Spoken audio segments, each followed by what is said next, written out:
sekali. Dengan rahmat Allah Subhanahu wa Ta'ala, Tuhan yang Maha Esa, pada hari ini Selasa 14 Oktober tahun 2014, sidang ujian terbuka promosi doktor bidang ilmu pertanian konsentrasi ilmu tanaman pada program Pasca Sarjana Universitas Tadulako atas nama Romo Vendus Samsudin Laude dengan judul Resistensi Atrasi dan Oxyfloran pada Pertanaman Jagung yang diberikan bahan organik dari gulma invasif.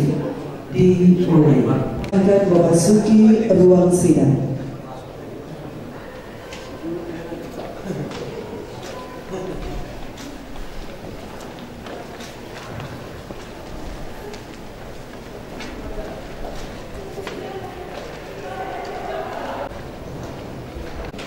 Bapak Romo Vendus dipersilakan memasuki ruang sidang dan menempati tempat yang telah ditentukan.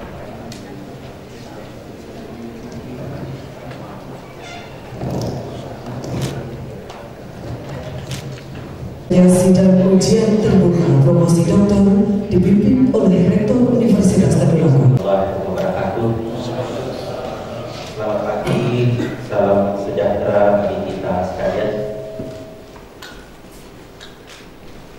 Hari ini kita akan mengikuti ujian dengan mengucapkan Bismillahirrahmanirrahim. Sidang promosi doktor atas nama Saudara Samsudin Laude dengan resmi saya nyatakan dibuka.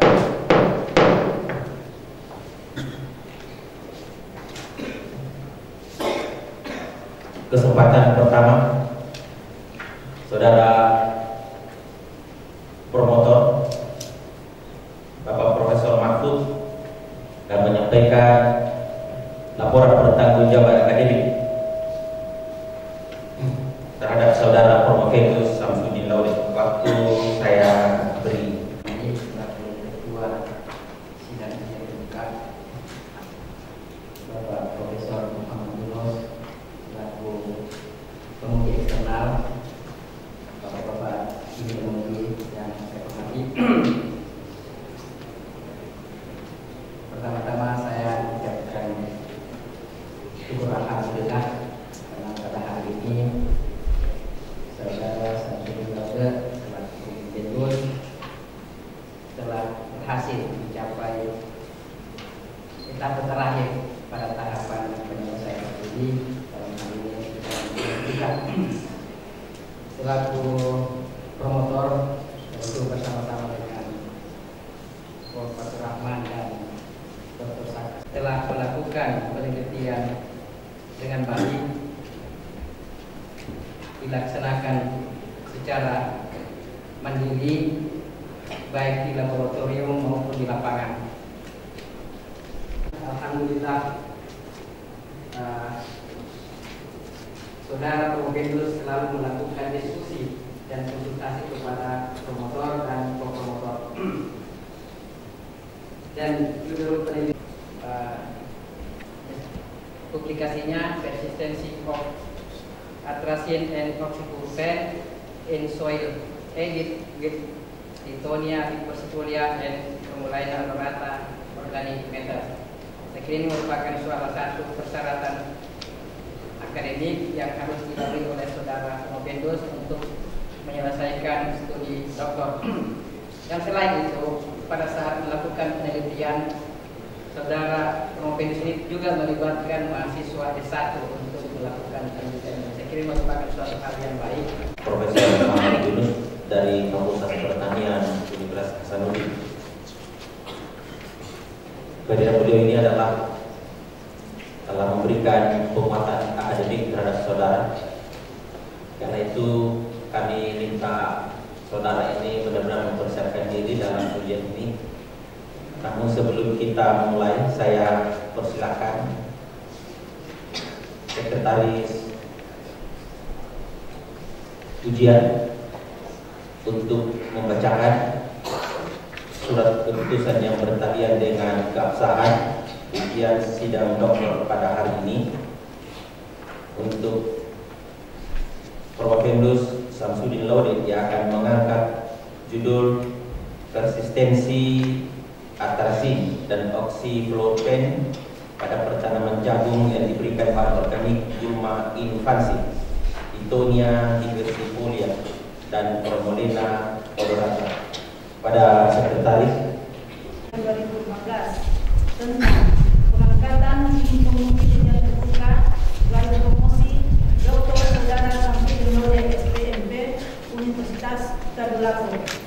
Rektor Universitas Tadulako membaca surat Direktur Program Pasar Sarjana Universitas Tadulako nomor 4129/UN28.4 ini sebagai tim penguji ujian terbuka promosi Dr. Saudara Samsudin Laude SPMP Universitas Tadulako. Kedua, konsekuensi biaya yang diperlukan atas diterbitkannya keputusan ini dibebankan kepada DIPA Universitas Tadulako tahun anggaran 2014 yang dialokasikan pada program pasar sarjana Universitas Tadulako. Ketiga, keputusan ini berlaku terhitung mulai tanggal ditetapkan dengan ketentuan apabila di kemudian hari ternyata terdapat kekeliruan di dalamnya akan diadakan perbaikan sebagaimana mestinya. Ditetapkan di Palu pada tanggal 29 September 2014, Rektor Profesor Dr. Insinyur Muhammad Kasir SEMS NIM 19610202 1989031001. Profesor Dr. Insinyur Muhammad Kasir SEMS Rektor Universitas Tadulako. Sekretaris Profesor Dr. Insinyur Yunus Musa MSc. 2. Profesor Dr. Insinyur Alam Ansari MSI. 4. Dr. Insinyur Andi Ete MS. 6. Profesor Dr. Insinyur Al-Ustari. Terima kasih. Ujian pada siang ini, sebelum saya mempersilahkan Prof. Feldus, saya ingin bertanya baik. Yang terhormat dan sangat terpelajar Bapak Dr. Insinyur Alam Ansari MSI selaku tim penguji. Yang terhormat dan terpelajar Dr. Insinyur Imam Wahyu MPhil sebagai tim penguji, promotor dan tim penguji.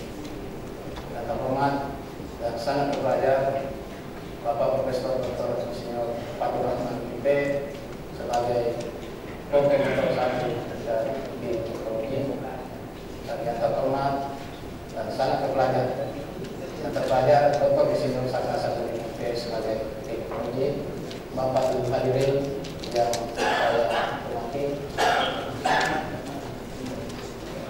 pertama-tama saya ucapkan terima kasih kepada Bapak Rektor Universitas Tadulako dan Bapak Direktur Program Pasar Sarjana Universitas Tadulako yang telah memberikan kesempatan kepada saya untuk melaksanakan sidang ujian terbuka pada hari ini. Baik, saya akan menyampaikan ringkasan hasil penelitian disertasi saya yang berjudul persistensi atrasin dan oksiflopen pada pertanaman jagung yang di rumah lingkungan. Kebanyakan gulma lingkungan ini bersifat invasif, artinya mengokupasi ekosistem alam. Gulma invasif sekarang ini mendapat perhatian yang cukup besar. Selain mengganggu ekosistem pertanian dan perairan, juga mengancam ekosistem alami dan keanekaragaman hayati.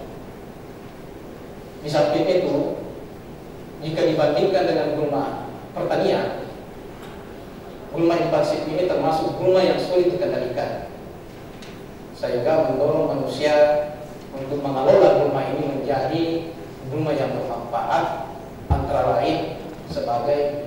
sumber bahan organik.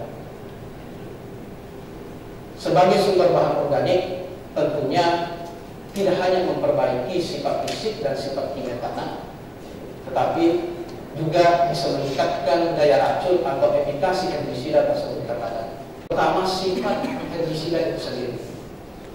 Yang kedua, oleh faktor iklim, dan yang terpenting adalah faktor tanah, antara lain kandungan bahan organik tanah. Tempat ini mempengaruhi proses absorpsi dan desorpsi herbisida di dalam tanah, yang selanjutnya mempengaruhi proses pencucian dan proses penguapan herbisida. Ketika proses ini akan mempengaruhi nasib herbisida di dalam tanah, antara lain waktu aktifnya herbisida itu yang dikenal dengan persistensi herbisida. Nah, berdasarkan latar belakang ini, maka saya merumuskan 3 permasalahan dan hasil yang diberi bahan organik. Kemudian tujuan penelitian adalah mengetahui persistensi herbisida, atrasin, dan oksiflofen pada setiap sumber bahan organik yang berbeda.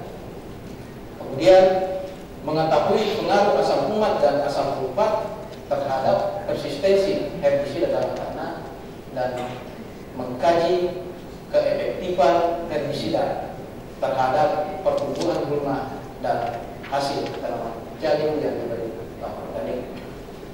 Berdasarkan perumusan masalah tadi, kami merumuskan 3 hipotesis. Yang pertama, bahwa jenis herbisida dan sumber bahan organik menentukan persistensi herbisida di dalam tanah.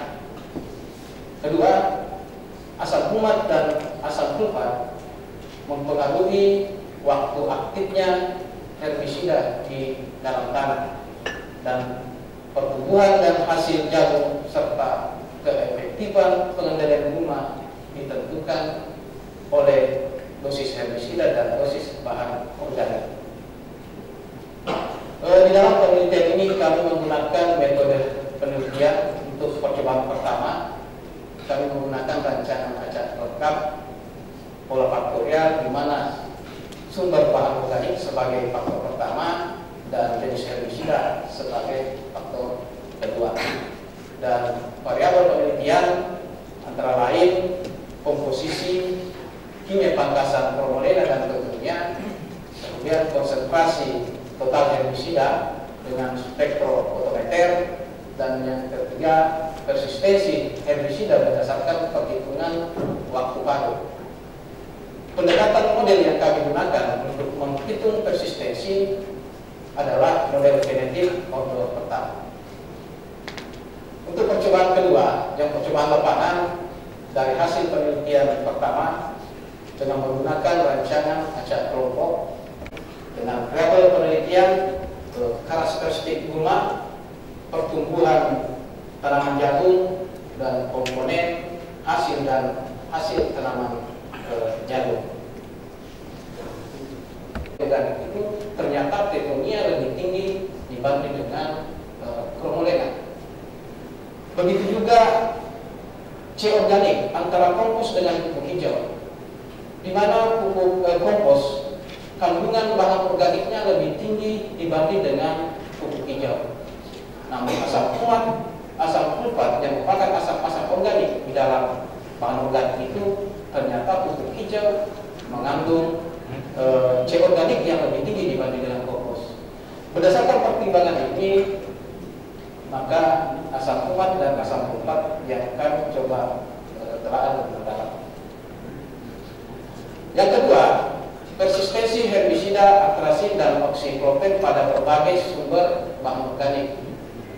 Secara statistik, bahwa persistensi herbisida baik atrasin yang tidak diberi bahan organik dengan tanah yang diberi bahan organik kromolena. Nah, berdasarkan hasil ini, maka kami rekomendasikan bahwa pupuk hijau Tetonia diversifolia dengan menggunakan herbisida atrasin untuk diaplikasikan pada percobaan kedua. semakin menurunkan berat kering rumah, di mana pada hektar. Selanjutnya kesimpulan dan rekomendasi yang pertama, bahwa aplikasi herbisida atrasi pada tanah yang diberi pupuk hijau Tetonia di Versifolia menunjukkan pada berbagai dosis pada tanaman jagung berpengaruh nyata terhadap pengendalian rumah dan hasil tanaman jagung. Dan aplikasi pupuk hijau Tetonia di Versifolia dosis 10 ton per hektar yang disemprot herbisida atrasi 2 liter bahan aktif per hektar menghasilkan tipikan kering jagung sebesar 9,6 ton. Rekomendasi dari hasil penelitian saya bahwa untuk meningkatkan efektivitas pengendalian gulma terhadap herbisida atrasi dapat dilakukan dengan penambahan pupuk hijau Tetonia di Versifolia. Kemudian herbisida atrasi dengan dosis 2 liter bahan aktif per hektar efektif digunakan untuk mengendalikan gulma pada lahan tanaman jagung yang diberikan pupuk hijau dari Tetonia di Versifolia dengan dosis 10 ton per hektar. Kemudian yang terakhir, perlunya dilakukan penelitian tentang pengaruh asam kuat dan asam sulfat terhadap waktu aktifnya herbisida di dalam tanah secara langsung. Sekian, terima kasih. Lebih dan kurangnya mohon maaf. Assalamualaikum warahmatullahi wabarakatuh. Pertanyaan maupun dalam bentuk pernyataan dari tim penguji. Baik, untuk penguji utama saya persilakan penguji eksternal Bapak Profesor Dr. Insinyur Yunus Musa MSc. Waktunya tidak kami batasi. Assalamualaikum warahmatullahi wabarakatuh. Alhamdulillahirabbil alamin, dipanjatkan kehadirat Allah Subhanahu wa taala. Karena dengan rahmatnya maka kita dapat hadir bersama pada sidang ujian pagi hari. Kepada Bapak Rektor saya sampaikan terima kasih yang setinggi-tingginya kepada seluruh warga Samsudin Lawadet. Sebagai penguji eksternal, meskipun waktunya tidak terbatas, namun sedemikian banyak anggota tim penguji sini sehingga saya harus tahu diri bahwa pernyataan Bapak Rektor sebetulnya adalah pernyataan yang terbatas dan bukan pernyataan tidak terbatas. Sebagai penguji eksternal pula saya ingin menyampaikan bahwa setelah membaca totalitas dari laporan disertasi Saudara Promovenus, maka saya dapat mengatakan bahwa kandungan yang ada di dalam disertasi ini sudah dikaji secara total. Untuk itu, saya tidak ingin tertarik ke dalam ruang lingkup Saudara Promovenus, karena kegiatan dan penguji eksternal pun lebih. Yang kedua, saya ingin memperhatikan bahwa penelitian yang telah dilakukan oleh Promovenus ini mempunyai 3 aspek penting sesudah saya melihatnya. Yang pertama, bahwa dari segi sustainability, dengan adanya pemanfaatan bahan organik dari gulma yang dianggap tadi bermasalah, tetapi kemudian dilanjutkan bahwa dia dapat dimanfaatkan. Yang kedua, bahwa percobaan dan penelitian ini adalah adanya refertility soil dengan adanya inkorporasi bahan organik ke dalam tanah kembali, mengingat kondisi tanah di wilayah tropis mengalami kandungan bahan organik yang semakin menurun. Tentukan secara eksplisit bahwa terjadi peningkatan yang diperoleh dari potensinya sebesar 7,9 ton dari potensi aktual di tingkat petani sebesar 21,5%. Saya tidak terlalu sepakat kalau kita hanya mengkaji produktivitas yang dicapai sebagai satu nilai mutlak dengan kualitas lain. Bisa saja produktivitas berbeda, tetapi kenaikan relatifnya mungkin berkisar pada itu dengan perlakuan yang sama. Sehingga saya dapat menyatakan bahwa berbagai temuan dan berbagai inovasi telah didapatkan pada hasil disertasi ini. Saya ingin masuk ke dalam komentar dan pertanyaan pada kandungan disertasi ini. Saya tahu betul bahwa kehadiran kita semuanya di sini ada dua, kalau kita kelompokkan berdasarkan dan herbisida, dan yang kedua adalah masyarakat umum yang tidak tahu apa itu, maupun gulma ditentukan oleh kondisi atau fase pertumbuhannya. Yang jadi pertanyaan adalah pada fase perkembangan mana jagung dan pada fase pertumbuhan mana gulma ini dapat ditekan dengan pemanfaatan atrasin.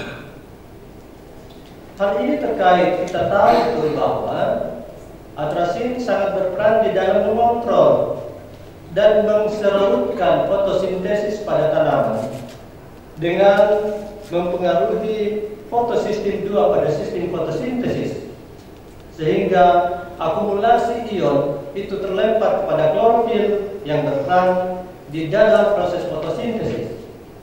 Pertanyaan itu muncul karena di dalam kajian tentunya tidak ada, seperti saya bilang tadi, bahwa efektivitas penekanan gulma ini seperti di hipotesisnya hanya dua, yaitu pada dosis dan jenis bahan organik. Saya ingin mendapatkan komentar dari saudara Pemapendus bahwa pada fase mana jagung akan lebih toleran terhadap aplikasi atrasin, dan pada fase mana pula dapat ditekan sehingga kita tidak ada saat-saat di mana kita sangat resisten. Itu komentar pertama. Saya ingin mendapatkan dulu komentarnya. Apa saya lanjut di pertanyaan 2 atau di pertanyaan 1 dulu? Silakan. Ya. Terima kasih. Ada fase di mana tanaman tersebut sangat peka terhadap lingkungan, termasuk kehadiran gulma. Fase inilah yang disebut dengan fase atau periode kritis, di mana tanaman sangat peka terhadap lingkungan, termasuk kehadiran gulma. Kemudian herbisida, ada fase atau waktu di mana dia aktif di dalam tanah. Inilah yang dikenal dengan persistensi herbisida, atau waktu yang dibutuhkan herbisida tersebut untuk tetap aktif di dalam tanah. Nah, di dalam periode kritis tanaman ini, disitulah saat gulma harus dikendalikan. Nah, bagaimana periode ini harus bebas dari gulma? Yang jelas bahwa herbisida sehingga dia mampu menekan pertumbuhan gulma, baik terhadap musuh hara maupun terhadap cahaya dan ruang tumbuh. Nah, pada fase itu harapan kita bahwa herbisida yang kita berikan tidak perlu lagi aktif, karena sudah tidak efektif mempengaruhi pertumbuhan gulma, karena gulma sudah kalah bersaing dengan tanaman utama. Inilah mungkin hubungan antara fase pertumbuhan tanaman yang kita kenal dengan periode kritis dengan fase di mana herbisida atau periode di mana herbisida aktif, yang harus kesimpulannya yang harus sinkron bahwa periode kritis herbisida harus aktif pada saat itu. Terima kasih. Yang dibagi kepada 5 fase vegetatif, masuk kepada fase generatif yang dibagi kepada 7 fase generatif. Pada fase mana yang saudara anggap fase kritis untuk terjadi? Hari setelah tanam, atau rata-rata pada umur 30 hari pertama dari pertumbuhannya, karena dia termasuk tanaman yang memang yang sangat peka terhadap kehadiran gulma pada awal pertumbuhan. Nah, setelah fase itu diambil dengan gulma. yang tidak hanya bergerak di bidang fotosintesis. Ada dua hal yang saya ingin sampaikan dalam kaitan penelitian jagung dan atrasin atau herbisida ini. Yang pertama, herbisida atrazin dianggap sebagai satu senyawa yang perlu dihati-hati atau unsurnya kehati-hatian. Karena beberapa penelitian menunjukkan bahwa terjadi distorsi hormon testosteron pada mamalia. Misalnya pada katak ditemukan bahwa menurun reproduksinya dan alat kelamin pada katak menurun akibat adanya atrasin ini. Demikian pula pada manusia terjadi penurunan kualitas spermanya dan terjadi penurunan mobilitas sperma akibat adanya atrasin, sehingga kita perlu melihatnya secara hati-hati.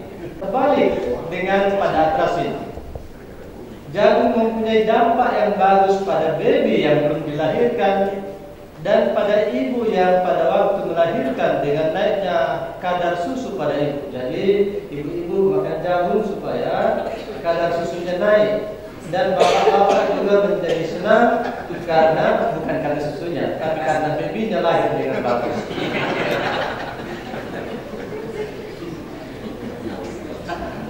Jagung, saya tahu betul bahwa Promopendus ini, saya pernah menguji dan membimbingnya waktu mengkaji jagung mengenai dekapitasi jagung, dia mendulkan jagung.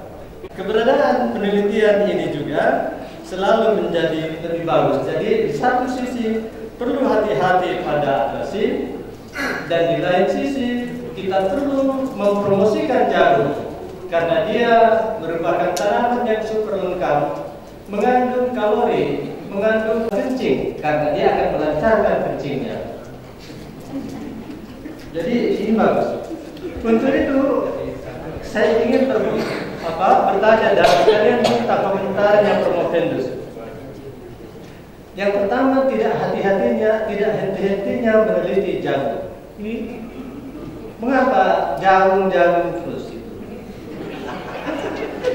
Apa tidak ada perkiraan pada komoditas lain? Yang kedua, mengapa pula atrasin yang notabene tadi saya sebutkan agak bertentangan dan berkaitan karena itu kan sesuai dengan tingkat ambang dosis yang kita berikan, pada dosis mana bisa dia mempengaruhi atau mengganggu hormon keseksualitasan itu, baik pada mamalia katak misalnya ataukah pada manusia. Sehingga dua komentar bagi kita mengapa selalu memilih bahwa tanaman jagung itu sampai saat ini masih merupakan komoditi strategis kedua setelah padi, karena masih di beberapa daerah jagung masih dijadikan sebagai makanan kedua setelah beras. Kemudian jagung juga masih mempunyai arti penting dalam pengembangan industri di Indonesia, karena bahan baku jagung bisa digunakan untuk industri pangan dan industri ternak pakan, terutama ternak ayam.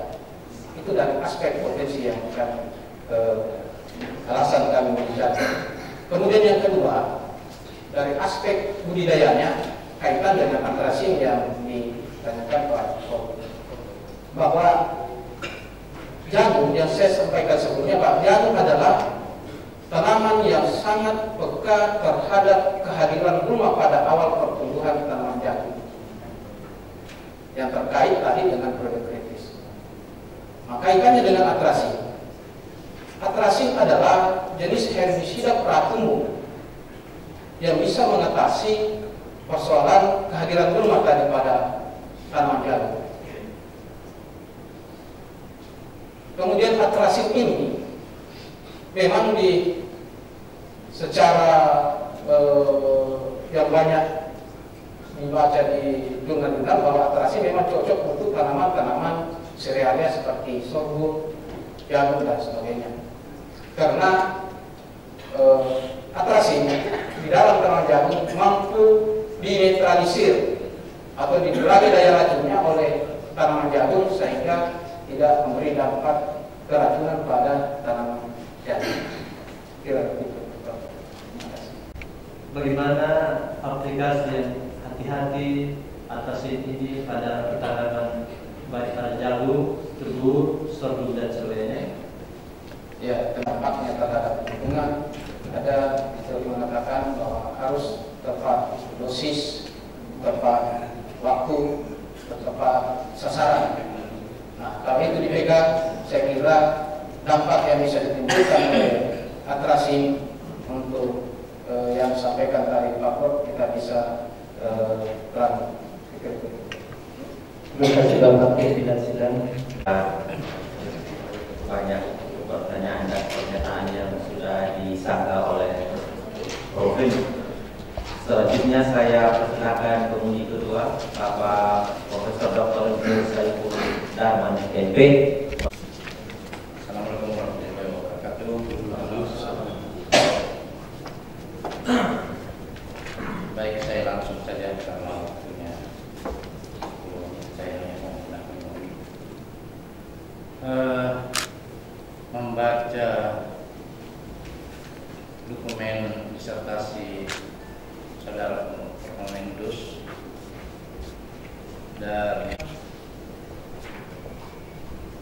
dan kesimpulan kedua juga mengatakan bahwa asam fumat dan fluvat merupakan asam-asam organik yang diduga mempunyai peranan dalam meningkatkan persistensi herbisida dalam tanah. Kata diduga di sini, apa yang saudara dapatkan itu bahwa asam fumat dan asam fluvat, lalu dengan adanya kata diduga ini membuat bahwa ada kotak hitam yang terbuka, padahal sudah ditemukan ya. Yang saya berpikir bahwa tinggal mau menjawab sebenarnya kenapa asam fumat kita hanya mendapatkan asam fumat dan asam fluvat itu baru fakta. Dan sebenarnya harus dijawab apa yang menyebabkan fakta itu timbul. Ya. Jadi kesimpulan kedua menurut saya bisa nanti diperbaiki kalau Anda bisa memahami seterusnya dari menjawab ini. Karena seharusnya jawaban kesimpulan kedua, kenapa tanah yang diberi pupuk hijau lebih persisten dibandingkan dengan kompos, itulah yang menjadi jawabannya. Oleh karena itu saya mau mau saudara Pak Mendus untuk menjelaskan bagaimana mekanisme sampai fakta itu timbul. Mekanisme asam fumat dan asam fluvat sehingga menyebabkan herbisida lebih persisten. Asam fumat dan asam fluvat adalah asam-asam organik yang terdiri dari rangkaian asam-asam amino yang bersifat amfoter. Dengan sifat amfoternya ini, maka asam fumat dan asam fluvat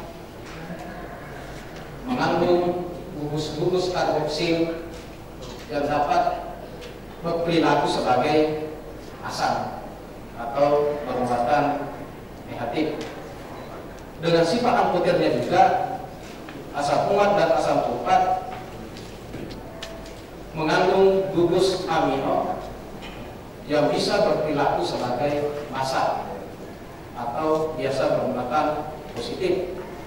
Nah, dari muatan positif inilah, dari perilaku basanya yang mengkerap atau mengikat bahan aktif herbisida di dalam tanah, sehingga herbisida itu lebih persisten atau lebih lama aktifnya di dalam tanah.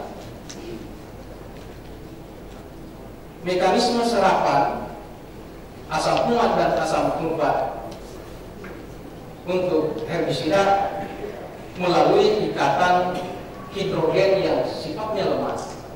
Artinya bahwa asam fumat atau asam sulfat atau bahan organik yang diikat oleh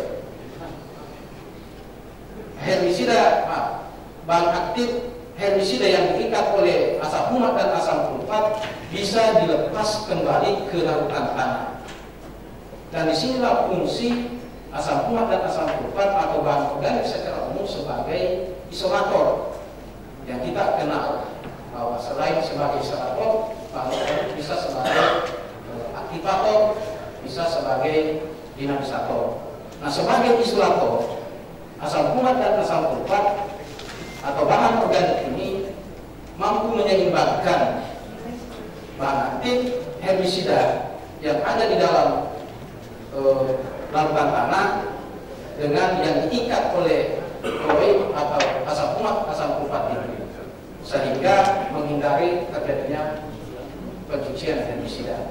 Inilah saya kira fungsi daripada asam fumat dan asam sulfat untuk mengerat atau mengikat daripada bahan aktif herbisida sehingga lebih persisten. Yang kedua, aspek guna dari hasil penelitian kami. Efek guna daripada hasil penelitian kami, saya kira pada umumnya untuk orang yang bergerak di bidang pertanian, terutama untuk petani.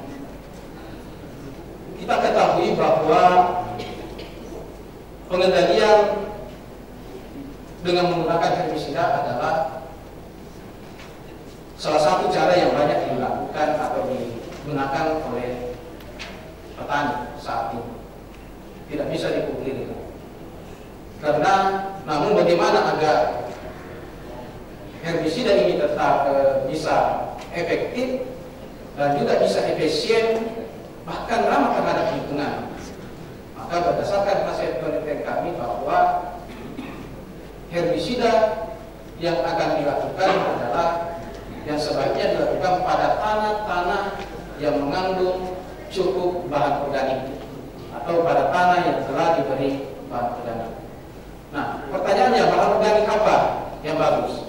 Dan dari hasil penelitian saya bahwa bahan organik yang bersumber dari ketonia dalam bentuk pupuk hijau, karena bahan organik ini mengandung asam fumat dan asam sulfat yang tinggi dibanding dengan bahan organik yang lain. Saya kira jawaban soal itu, dan itu juga yang kurang terjadi disertasi ini. Jawaban pernyataan tadi itu masuk di pembahasan untuk mempertajam pembahasan itu, saran untuk memperbaiki, lebih meningkatkan itu tadi. Saya persilakan Bapak Profesor Dr. Alam Ansari, waktunya tulisan saudara yang mengkorporasikan herbisida pada pupuk hijau. Kalau kita harus dibutuhkan herbisida, karena bagaimanapun juga herbisida ini adalah bahan aktifnya bahan kimia yang terkadang bersifat racun baik di lingkungan maupun oleh manusia. Itu direkomendasikan sebagai perlakuan yang baik. Menyebabkan persistensi atrasin yang tinggi. Para Promopedus memberikan penjelasan paling tidak dari aspek ekologi. Terkait dengan luasan minimal yang dibutuhkan herbisida untuk mengendalikan hama, saya pikir belum ada juga hasil penelitian yang terlalu menjelaskan secara rinci luasan berapa. Yang jelas bahwa di dalam aplikasikan herbisida, nah persoalannya adalah bagaimana dalam budidaya jagung skala besar untuk mengendalikan gulma dengan areal yang luas, tentunya yang menjadi persoalan adalah ketersediaan tenaga kerja dan waktu yang dibutuhkan untuk mengendalikan rumah itu. Karena periodenya sempit, sedangkan area yang luas misalnya tidak dijangkau oleh tenaga kerja. Nah, ketersediaan tenaga kerja ini jelas bisa berdampak pada peningkatan permintaan pekerja, sehingga berisiko terhadap meningkatnya biaya untuk mengendalikan rumah. Olehnya itu herbisida merupakan salah satu alternatif yang harus digunakan untuk mengatasi persoalan. Nah, pertanyaannya, luasan berapa yang layak herbisida ini untuk luasan-luasan yang besar, sangat efektif dan efisien dibanding dengan metode lainnya.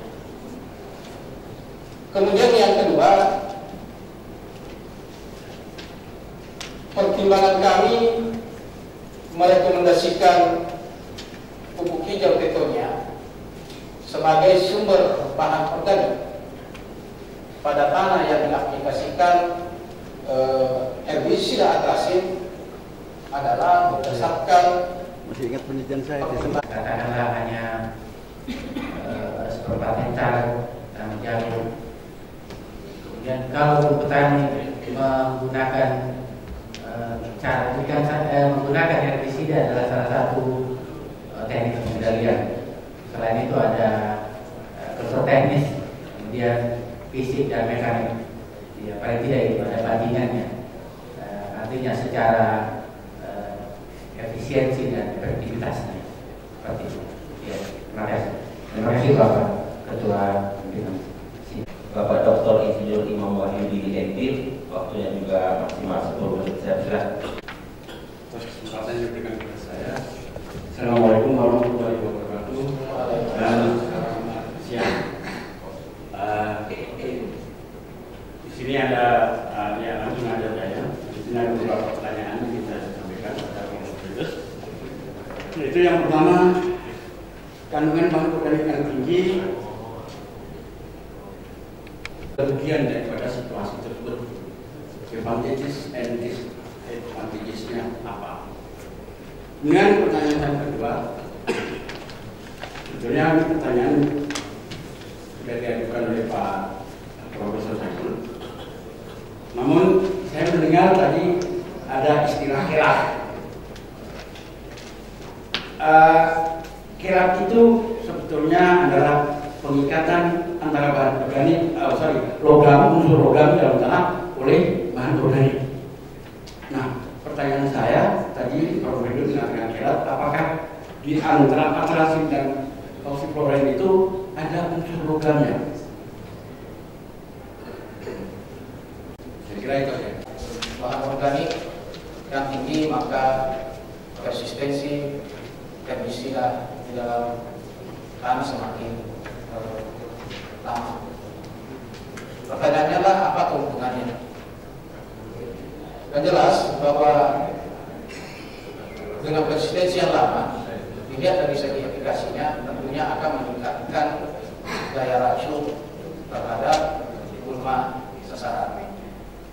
Itu karena meningkatkan pengikatan bahan herbisida oleh bahan organik, sehingga ia lebih resisten dan meningkatkan daya racun dan efikasi terhadap tanaman. Kemudian kelemahannya bahwa selain meningkatkan daya racun terhadap gulma, juga bisa menyebabkan keracunan pada tanaman atau bisa menghambat pertumbuhan tanaman akibat resistensi yang lama jika tidak dikelola dengan baik. Kemudian dari aspek ekologisnya, tentunya bahwa resistensi yang lama akan memberi dampak terhadap lingkungan. Olehnya itu, untuk mengelola ini, kami menggunakan untuk mengatasi dampak negatif ini, mengurangi dampaknya terhadap lingkungan, maka kami menggunakan Tetonia yang mengandung cukup asam umat yang bisa menghindari tercucinya herbisida yang menyebabkan herbisida mencemari lingkungan. Kemudian yang kedua, apa ada unsur logam daripada atrasin? Sebelumnya saya menyampaikan kata herat. Kami juga bukan orang tanah bumi. Pengertian kami itu kurang lebih sama dengan pengikatan. Tapi terima kasih atas informasinya. Kalau memang bahwa sesuatu yang dikela karena ada unsur logam yang ada di dalam femisida. Nah, memang femisida yang jelas tidak ada unsur logamnya. Tapi kata helat mungkin kalau salah saya minta maaf karena saya mengartikan kata helat itu adalah mengikat secara umum. Ya, terima kasih. Jadi bukan kerat. Kalau kerat kan ada logam. Ya. Saya kira Dr. Muhammad Yudi menggunakan waktu kurang lebih 4 menit saja. Terima kasih. Selanjutnya penguji berikutnya Ibu Dr. Insinyur Adi MS. Waktunya.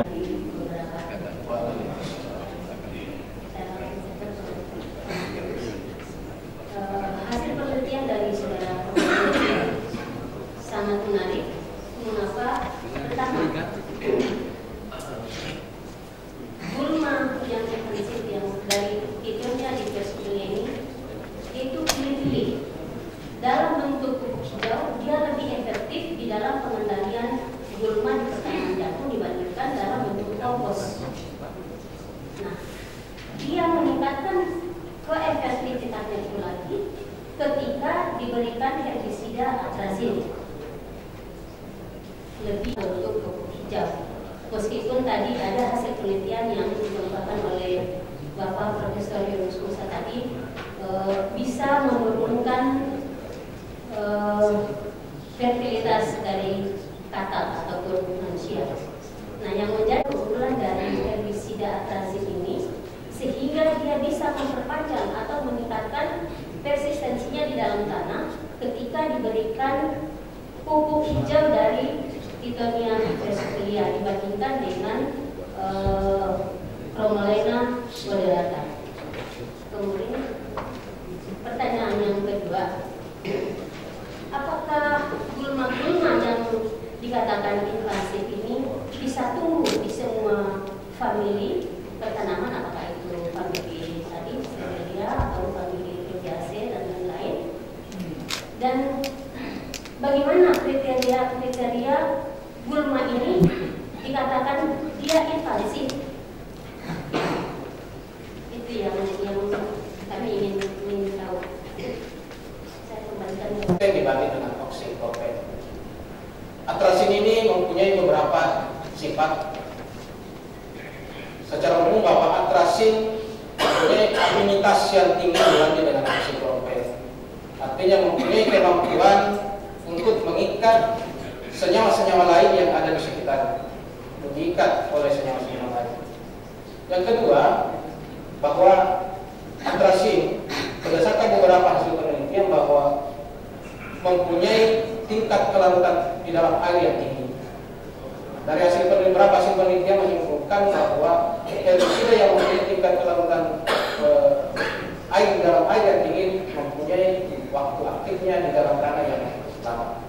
Dan yang terpenting adalah bahwa atrazin mengandung valensi muatan negatif yang lebih besar dibandingkan dengan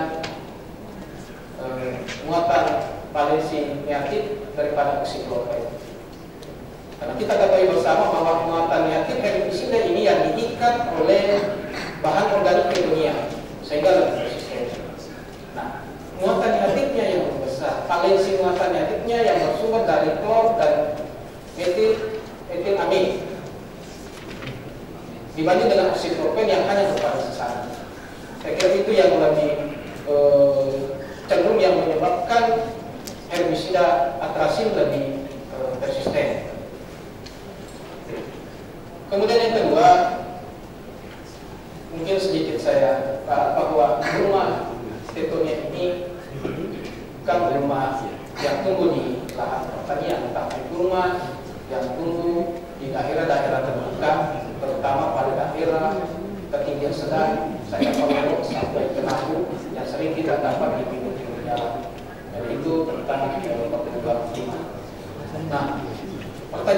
adalah kapan gulma ini dikatakan invasif. Gulma invasif adalah gulma yang menginvasi atau mendominasi ekosistem alam. Ada beberapa karakter yang bisa dimiliki oleh gulma dikatakan invasif. Yang pertama, bahwa gulma tersebut diintroduksi dari luar habitatnya, baik disengaja maupun tidak disengaja. Itu yang pertama. Yang kedua, bahwa gulma dikatakan invasif jika gulma tersebut mempunyai kemampuan menyerang, membentuk diri, kemampuan berkembang biak, mempunyai kemampuan berkompetisi dengan vegetasi asli, sehingga dia menguasai lingkungan barunya. Yang terpenting adalah bahwa penyebarannya merupakan ancaman bagi biodiversitas. Saya kira itu yang bisa saya sampaikan. Kenapa alasan kapan gulma dikatakan keliru ya, nanti diperbaiki nanti kalau sudah final. Ingin di wilayah penambahan memperkaya hasanah pengetahuan yang Anda dapatkan. Dari tadi Anda jelaskan tentang bahan organik, kemudian atrasin dan asam umat dari asam umat yang Anda dapatkan. Karena kalau bahan organik, asam umat dan segala macam itu kan sudah orang sudah tahu semua tentang hubungan itu. Apa yang Anda menarik dari hasil penelitian? Terima kasih.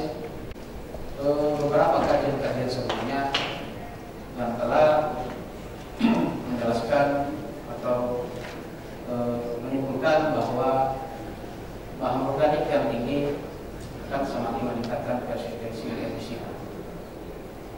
Nah, ternyata dari hasil penelitian saya yang cukup memberikan penambahan pengetahuan bahwa ternyata bahan organik itu tidak selamanya bisa meningkatkan persistensi herbisida di dalam tanah, tapi tergantung dari kandungan asam umat dan asam sulfat dari bahan organik itu.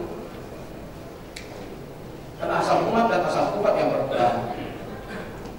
Walaupun sebenarnya harapan kita adalah bahan organiknya tinggi atau C organiknya tinggi dan asam umat dan sulfatnya juga tinggi, sehingga selain aspek meningkatkan efikasi terhadap gulma sasaran jika kita aplikasikan herbisida, juga dari aspek perbaikan sifat fisik dan sifat kimia tanah dari bahan organik itu. Jadi oke, saya kira itu yang menjadi fokus, bahwa yang paling penting adalah kandungan asam umatnya itu ya. Nah, sekarang pertanyaan selanjutnya kan, kalau berkaitan dengan kandungan asam umat yang ada di bahan organik, tentu kalau kita membutuhkan asam umat yang banyak, tentu kita butuhkan di bahan organik. Nah, sekarang pertanyaan saya, apa mungkin penelitian selanjutnya bisa dilakukan bahwa kita mengekstrak senyawa tersebut yang kemudian kita campurkan ke herbisida itu, sehingga kita tidak tergantung terhadap penggunaan bahan organik yang cukup banyak. Kalau misalnya hanya kita fokus pada penggunaan herbisida itu, bagaimana pendapat Anda? Aspek fisik dan kimia dari fungsi bahan organik itu. Tapi saya kira ke depan untuk meneliti ini sangat memungkinkan untuk diekstrak antara asam umat dengan kandungan-kandungan lain yang ada di dalam bahan organik. Terakhir, berkaitan dengan pertanyaan dari Prof. Yunus tentang pengaruh negatif dari atrasin itu. Nah, apakah walaupun sebenarnya pada suatu saat nanti akan dilepas kembali kandungan tanah, tapi secara perlahan, sehingga jumlah yang tercuci tidak langsung begitu turun ke bawah. Tetapi yang dilepas tadinya dari tanah atau oleh asam umat atau sulfat di larutan tanah akan dimanfaatkan kembali oleh gulma. Kalau tidak diikat oleh asam umat dan asam sulfat, anggaplah misalnya kita aplikasikan herbisida pada tanah yang berpasir yang tidak mengandung bahan organik, maka otomatis bahwa herbisida itu akan langsung tercuci dan mencemari lingkungan. Tetapi dengan menambahkan bahan organik, terutama Tetonia diversifolia, maka otomatis jumlah yang tercuci bisa dikurangi dan akan dilepas kembali secara perlahan dan dimanfaatkan gulma selama gulma masih ada. Terima kasih warahmatullahi wabarakatuh. Saya langsung mengajukan pertanyaan dengan harapan aspek epistemologi, aksiologi dan ontologi dari penelitian saudara dapat terjawab dijelaskan di hadapan sidang yang terhormat. Apa kontribusi penelitian saudara terhadap perkembangan ilmu pengetahuan atau teori dan kontribusinya terhadap pembangunan pertanian? Silakan. Yang telah menjelaskan keterkaitan antara bahan organik dengan persistensi herbisida di dalam tanah.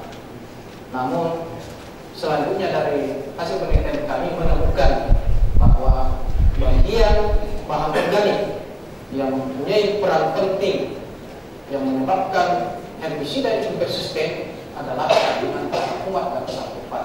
Saya kira itu terkait dengan teori dan pengetahuan yang bisa kita sampaikan.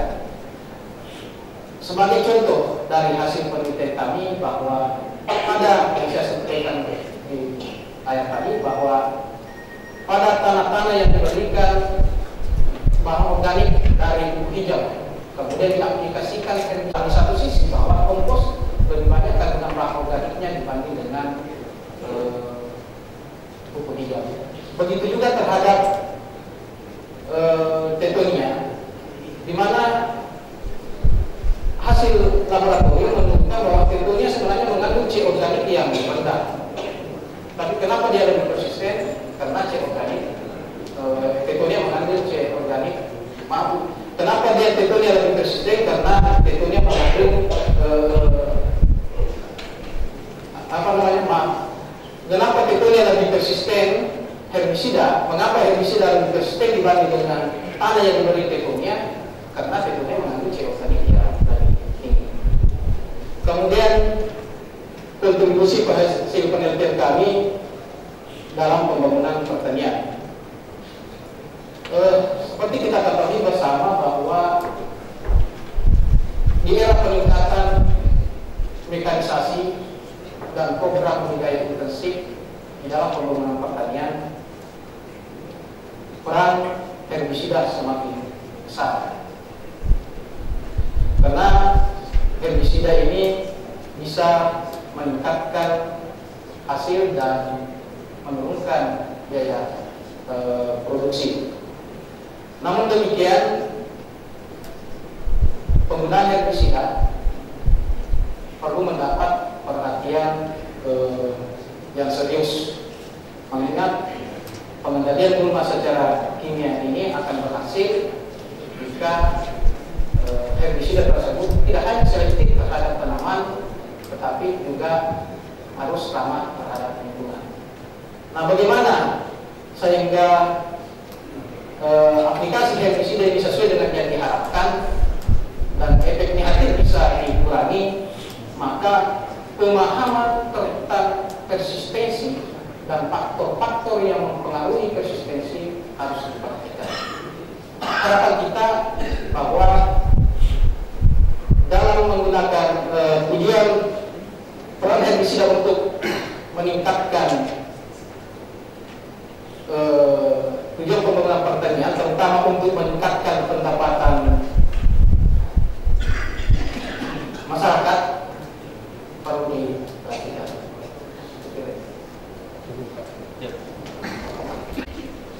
Terima kasih pimpinan sidang. Assalamualaikum warahmatullahi wabarakatuh. Pertanyaan saya hanya satu. Kita ketahui bahwa dengan adanya gulma akan merugikan tanaman budidaya. Oleh karena itu, untuk mengendalikan gulma, maka diupayakan dengan penggunaan salah satu diantaranya adalah dampak negatif terhadap tanaman budidaya. Oleh karena itu, peneliti melihat hal tersebut, maka menciptakan komoditas atau jenis tanaman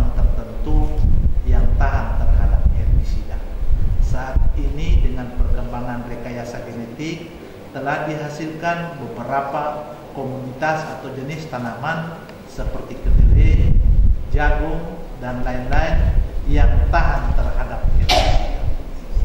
Nah, pertanyaannya, apakah menurut Romo Vendus adakah dampak negatif dan dampak positif ditemukannya tanaman yang resisten atau toleran terhadap herbisida ini?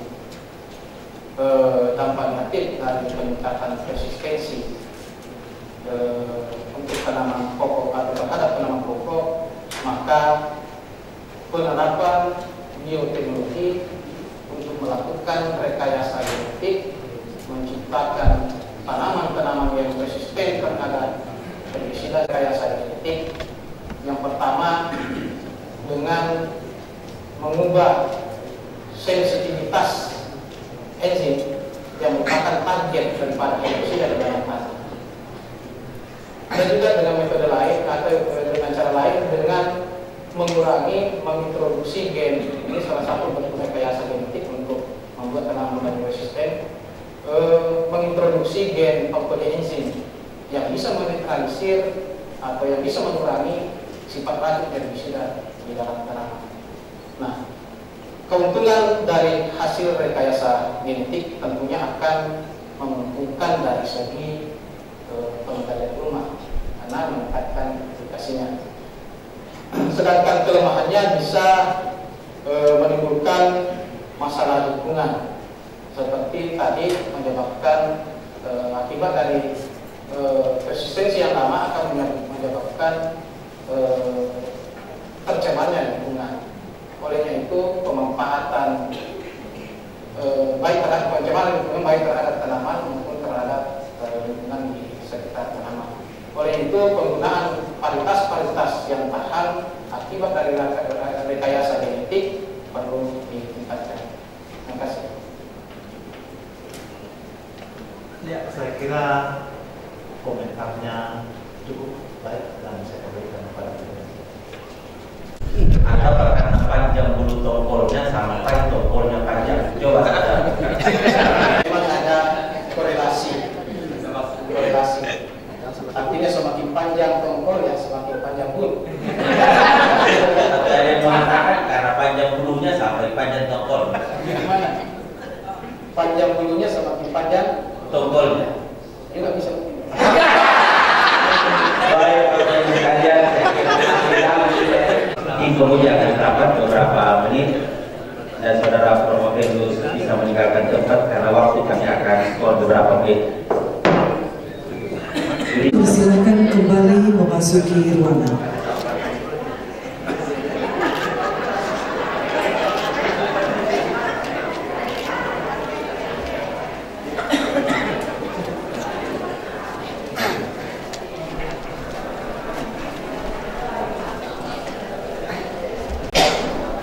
Kami kembali,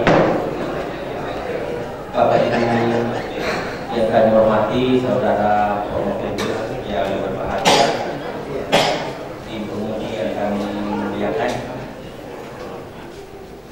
seluruh tim pemuji telah melakukan rapat kilat untuk menentukan tingkat kelulusan saudara Romo Vendus. Dalam memperhatikan data-data yang ada, IP rata-rata kumulatif untuk semua mata kuliah, saudara Romo Vendus memperoleh IPK 4,0. Disertasi saudara yang berjudul persistensi atrasi dan oksiprofen pada pertanaman jagung yang diberikan bahan organik gulma invansif, Titonia diversifolia dan Cromolena odorata, tim pemuji bersepakat dan nilai yang diperoleh lulus dengan nilai A.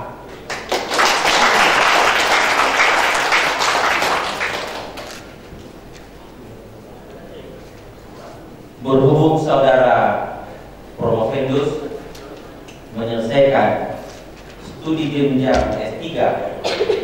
selama 3 tahun 2 bulan dan 8 hari, maka Saudara Samsudin Laude dinyatakan lulus dengan yudisium sangat memuaskan. Oleh karena itu, kami semua menyatakan selamat, dan sebelum kami melantik saudara, kami mengundang ke depan untuk membacakan surat perjanjian.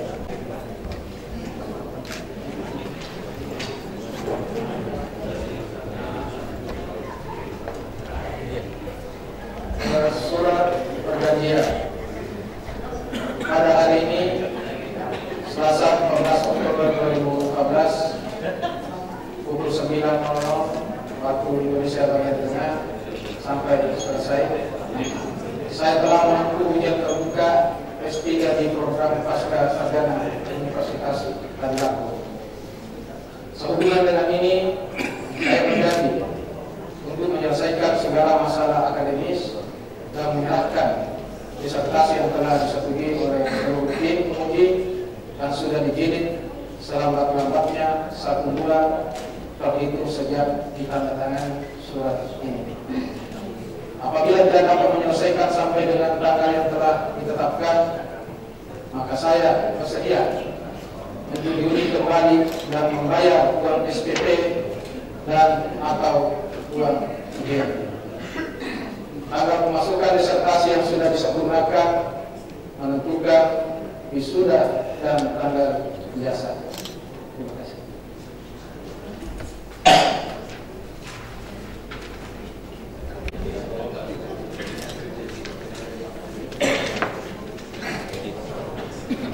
Saya mohon untuk memberikan apresiasi kepada saudara Profendus. Kami mengundang kita semua untuk berdiri rangka pelantikan yudisium.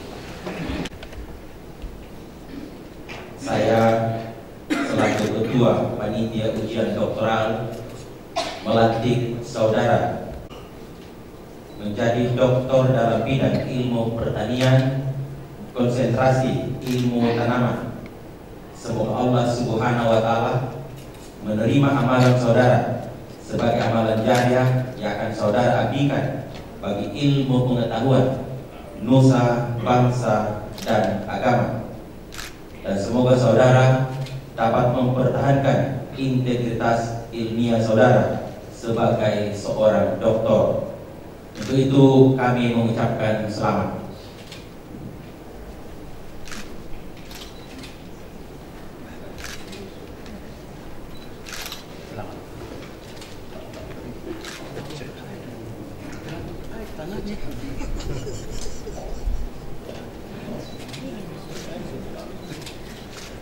Saya mohon kembali ke dan kami beri kesempatan kepada saudara Dr. Samsudin Laude, SPDP, untuk menyampaikan beberapa hal yang berkaitan dengan perjalanan selama menempuh pendidikan doktor. Saya persilakan.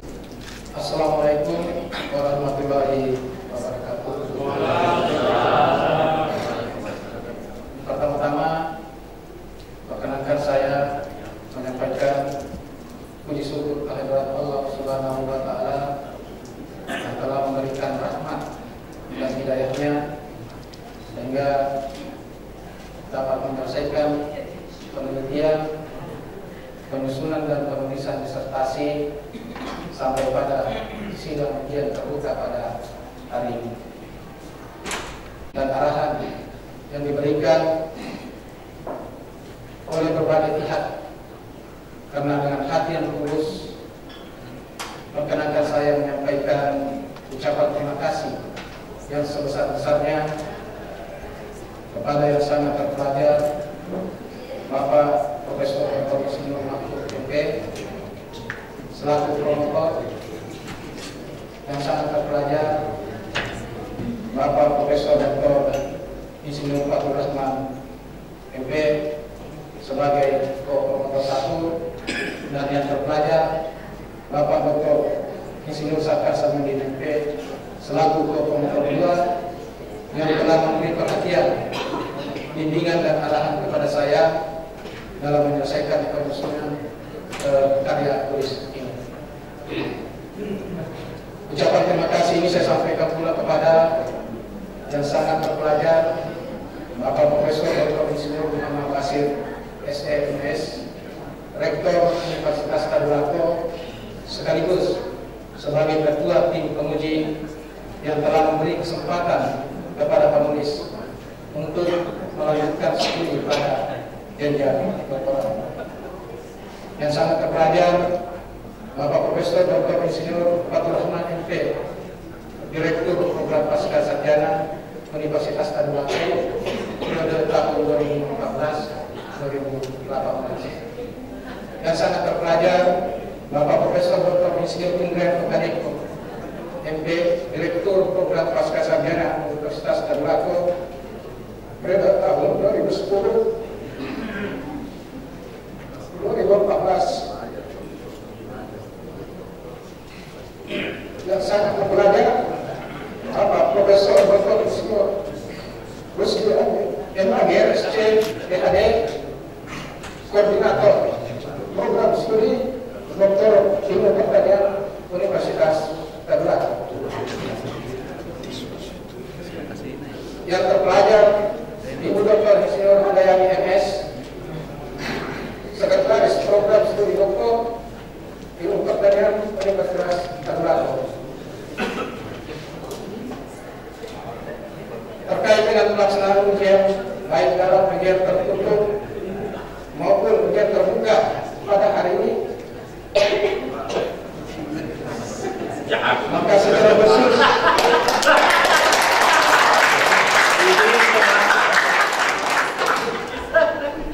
dan hati yang tulus saya juga menyampaikan ucapan terima kasih kepada yang sangat terpelajar Bapak Profesor Dr. Insinyur Yunus Musa MSc yang telah meluangkan waktu hadir dan memberi sanggahan pada kesempatan ini dari Universitas Hasanuddin. Yang sangat terpelajar Bapak Profesor Dr. Insinyur Haji Alam Ansari MSc, Dekan Fakultas Pertanian Universitas Tadulako, yang juga telah memberikan sanggahan serta memberi dukungan moral kepada saya selama ini. Yang sangat terpelajar Bapak Profesor Dr. Insinyur Saiful Darman MP, yang telah memberikan sanggahan serta dorongan moral kepada saya. Dan terpelajar Bapak Dr. Imam Wahyudi MP, yang telah memberikan sanggahan serta dorongan moral kepada saya.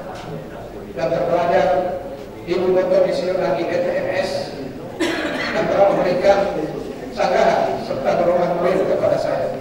Rekan-rekan mahasiswa pada program studi Doktor Ilmu Pertanian Universitas Tadulako angkatan pertama yang telah memberikan studi kepada saya, khususnya dalam penyusunan disertasi ini.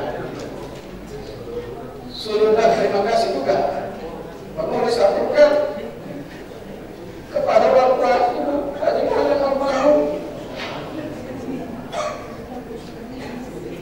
serta kepada saya almarhum yang telah berdoa untuk memberikan dorongan dan restu tentang penilaian dari kepada penulis sehingga selesainya disertasi ini. Ucapan terima kasih yang terkasih khusus penulis sampaikan kepada istri saya Binarsi dan kepada anakku sahabat Bila atas dorongan, pengertian, kesabaran dan pengorbanan serta doa selama penulis menempuh pendidikan pasca sarjana. Kemerdekaan saya yang tetap memberikan dukungan moral kepada saya, kepada semua staf pengelola pasca sarjana dan panitia ujian tertutup dan terbuka pada mahasiswa bagi mahasiswa program Doktor Ilmu Pertanian kita. Saya sampaikan terima kasih atas bantuan sumber dan tenaga dan pikiran untuk keberhasilan pelaksanaan kajian ini. Kepada semua pihak dan tidak dapat dan saya akhiri Ibrahim Topik Fahmi Hidayat. Wassalamualaikum warahmatullahi wabarakatuh. Yang begitu mendalam apa yang dirasakan selama menempuh pendidikan doktor merupakan bagian perjalanan sejarah kehidupan saudara pelajaran yang insya Allah tidak akan pernah terlupakan. Sebelum kami menutup, sebagai kakak dan sebagai orang yang menerima amanah di universitas ini menitipkan pesan bahwa pendidikan doktor jangan dikorelasikan dengan jabatan, tapi harus dikorelasikan dengan karya-karya monumental yang berdimensi akademik. Bahwa karena Anda berprestasi di bidang akademik lalu mendapat tugas tambahan, itu adalah dampak dari karya saudara. Jangan dibalik. Yang dikejar terlebih dahulu adalah tugas tambahan, lalu kemudian terlupakan karya-karya akademik. Yang kedua, saudara Dr. Samsudin harus semakin rendah hati. Tidak boleh setelah doktor cara jalan di luar-luar. Aduh. Biasa saja, karena ini adalah proses kehidupan yang ada di kampus. Doktor itu adalah tuntutan sekaligus seni. Karena itu saudara menambah lagi deretan sumber daya manusia yang merupakan aset bangsa.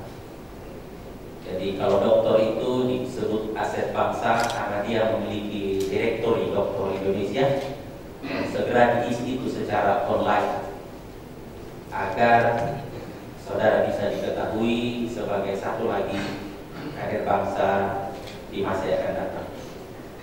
Dan yang terakhir, jangan lupakan tugas utama Dirdharma Perguruan Tinggi dan kawal terus Natalia. Tanaman yang sebelumnya tidak bisa tumbuh setelah doktor harus tumbuh.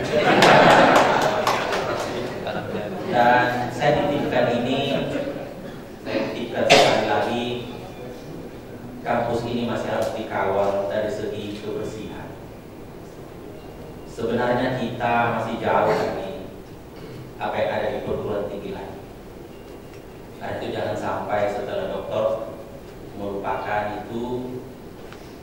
Saya ingin melihat bahwa kampus ini semakin bersih, semakin indah, dan mungkin ke depan bagi siapa saja yang ingin menduduki tugas tambahan, kita minta mempresentasikan seperti apa kepeduliannya terhadap lingkungan, baik sebagai ketua program studi, ketua jurusan, wakil dekan, wakil rektor dan rektor.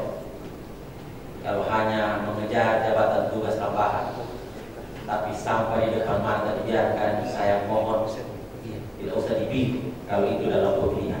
Karena kampus ini bisa kembali seperti di zaman lampau yang berserakan sampai. Karena itu saya titip sekali lagi, Dr. Samsudin Laude SPMP harus menjadi garda terdepan mengawal kebersihan lingkungan beserta seluruh. Terima kasih kepada Profesor Yunus Musa, Profesor Ahmad Sari, Profesor Saiful Darman, Dr. Imam Mahyudi, Ibu Dr. Andi Ete, Ibu Dr. Hadayani, Profesor Mahfud, Profesor Fatur Rahman, dan Dr. Saka Samudi yang telah memberikan yang terbaik bagi kader masa depan bangsa ini. Pada hadirin dan keluarga yang pernah bersentuhan dengan Pak Samsudin sejak kecil hingga besar, terutama dari pihak keluarga, selamat. Bayi yang pernah dimandikan sejak kecil ini telah meraih gelar doktor. Demikian, mohon maaf kalau dalam sidang promosi doktor ini ada hal-hal yang kurang berkenan. Mohon maaf sekali lagi. Selamat untuk Dr. Samsudin Laude. Billahi taufiq wal hidayah. Assalamualaikum warahmatullahi wabarakatuh.